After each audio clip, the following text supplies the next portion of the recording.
খুব মন খারাপ, ভীষণ মনের মধ্যে কষ্ট হচ্ছে।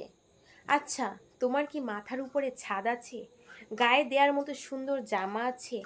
তুমি কি ৩ বেলা পেট ভরে ভাত খেতে পারছো? তাহলে তুমি ভেবে নাও, এই পুরো পৃথিবীর মধ্যে 70% মানুষের মধ্যে তুমি একজন সুখী মানুষ। আচ্ছা, তুমি কি সুস্থ?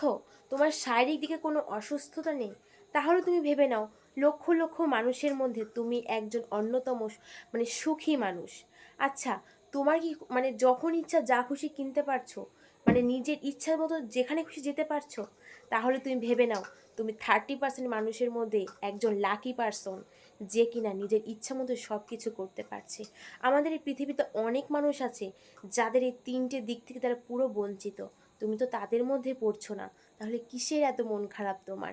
তাই যেটুকু আছে তোমার তাই নিয়ে সন্তুষ্ট থাকো, মনের মধ্যে কোনো রকমের কষ্ট পুষে রেখো না। কারণ জীবন ক্ষণস্থায়ী। এই ক্ষণস্থায়ী জীবনে যতটুকু পারো হাসি খুশি এনজয়ভাবে নিজের লাইফটা এনজয় করে নাও। কারণ না হলে পরে কিন্তু আফসোস করতে হবে।